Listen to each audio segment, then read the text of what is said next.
Pak Hans, kita akan membahas kembali begitu beberapa saham yang Anda rekomendasikan untuk perdagangan hari ini. Memang 2 hari tersisa, tapi ada beberapa sektor perbankan yang mungkin bisa dicermati, bisa menjadi bagian dari portofolionya masyarakat investor di tanah air. Tapi lagi-lagi tadi, posisinya adalah buy on weakness ya. Sudah kita bahas Bank BNI, kemudian Bank BRI, dan berikutnya adalah Bank BTN. Sudah 3 bulan terakhir BBTN juga naik kencang, Pak Hans. Bagaimana? Ya, memang kalau kita lihat pemerintah banyak memberikan peran ya dalam situasi pandemik ini.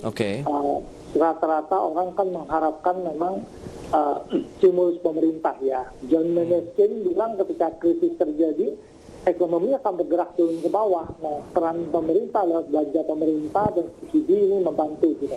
Kita lihat kan beberapa yang dibantu pemerintah itu kan dari penempatan dana gitu, kemudian itu harus disalurkan 3 kali di atasnya gitu. Kemudian kalau kita lihat terakhir pemerintah merencanakan bantuan subsidi ya untuk kredit UMKM gitu. Jadi kalau kita lihat rata-rata bank-bank ini langsung bergerak naik ke atas ya, karena akan ada bantuan dari pemerintah gitu.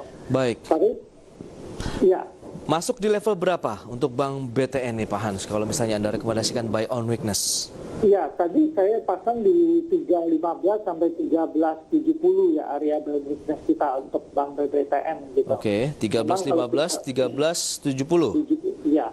Kalau kita perhatikan polanya juga mirip, hampir semua perbankan itu di atas Bollinger Band, kemudian 2 hari terakhir candlenya udah mengecil, tanda-tanda konsolidasi di pasar. Kemudian stokastik juga dead cross bergerak turun ke bawah gitu. Tapi secara tren memang dia dalam tren yang tren naik ya. Makanya saya merekomendasikan untuk aman lebih baik buy on weakness untuk saham-saham ini. Oh, buy on weakness saja. Dengan resisten ke berapa Pak peluang cuan yang bisa didapatkan investor nantinya?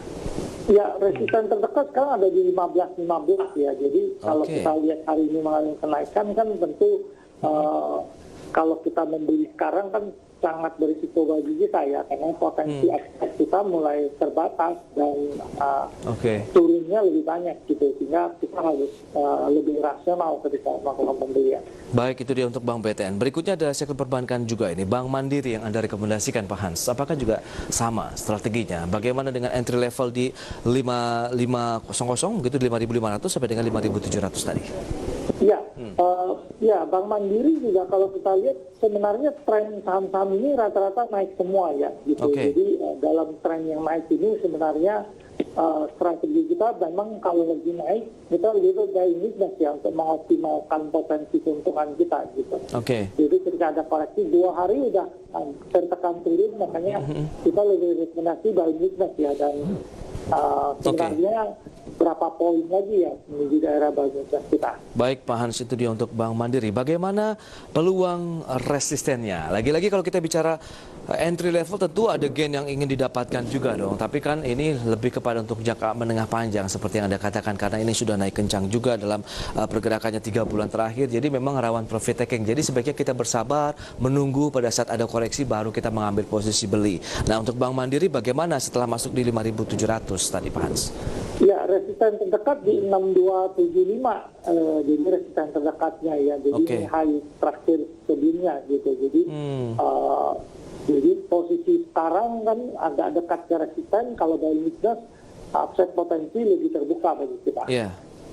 Baik, itu dia peluang dari Bank Mandiri. Ada sektor lain juga yang Anda rekomendasikan adalah sektor konstruksi ini, PTPP. Pak Hans, kenapa Pak Hans? Hari ini memang naik kencang sih 2,54%, tapi udah ketinggalan belum? Iya, memang kalau kita lihat sebenarnya konstruksi ini nggak terlalu naik banyak ya dalam periode pandemi ini, karena orang di awal-awal pandemi mengatakan pemerintah akan mengubah alokasi anggaran mereka untuk mengatasi pandemi gitu.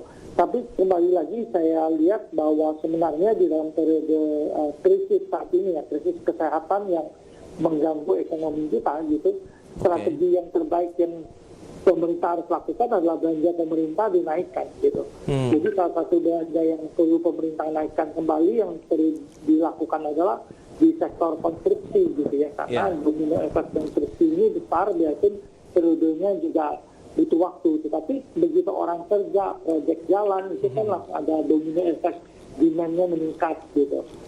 Kemudian tenaga kerja dapat demand baru gitu. Nah, ini yang menyebabkan menurut kita seharusnya sektor konstruksi ini jadi pilihan kita ya untuk investasi.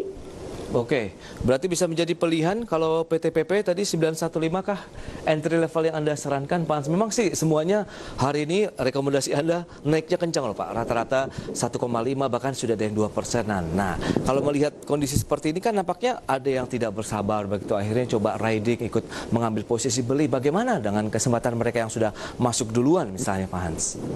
Iya, kalau yang udah punya posisi tentu kalau lagi naik seperti ini ya coba kita bersabar sedikit gitu. Kalau kita lihat saham ini kan udah cukup dekat dengan resistennya ya gitu. Resisten terdekat yang saya lihat di sini ada 1070 gitu. Jadi kita lihat apakah dia bisa bergerak untuk break level ini gitu ya. Iya. Baik, itu dia peluangnya untuk PTPP kemana Pak Hans? PTPP memang trennya sebenarnya naik ya Pak ya. Jadi betul, kita selalu memilih saham saat ini yang mulai naik dan upside potensi masih terbuka lebar gitu. Karena dari awal saya ketika di bulan Maret pun merekomendasikan sektor perbankan karena waktu itu biasanya ketika ada pemulihan dimulai perbankan yang bergerak naik gitu. Kemudian pada periode saat ini ketika yang lain mulai naik, sektor yang belum naik dan punya potensi ya berdasarkan analisis saya itu konstruksi punya potensi, yang lain adalah di sektor properti ya. Tapi memang hari ini saya belum merekomendasikan beberapa saham di sektor properti. Oke, peluang untuk PTPP Pak, kemana Pak? Sekarang sudah tembus di 1.000, 1.005 tepatnya. Iya, kita dari 1.035 ya sebagai target kita gitu. Jadi ya ini 1.035 sampai 1.055 ya. PTPP. Baik, 1.035, 1.055. Pemirsa banyak sekali ada beragam begitu, tapi didominasinya masih dari sektor perbankan yang direkomendasikan Bank BNI, kemudian BBRI, BBTN dan juga Bank Mandiri dengan rata-rata semuanya rekomendasinya adalah buy on weakness begitu ya. Baik Pak Hans, ini sayang sekali waktu terbatas juga. Terima kasih banyak Pak atas waktu dan juga analisis yang sudah Anda berikan. Tentu ini akan sangat bermanfaat sekali bagi masyarakat investor maupun traders pada perdagangan hari ini. Sukses untuk Anda Pak Hans dan selamat melanjutkan aktivitas Anda kembali. Ya, terima kasih Pak. Baik pemirsa, kami masih memiliki satu segmen terakhir dan tetaplah bersama kami akan segera kembali saat lagi.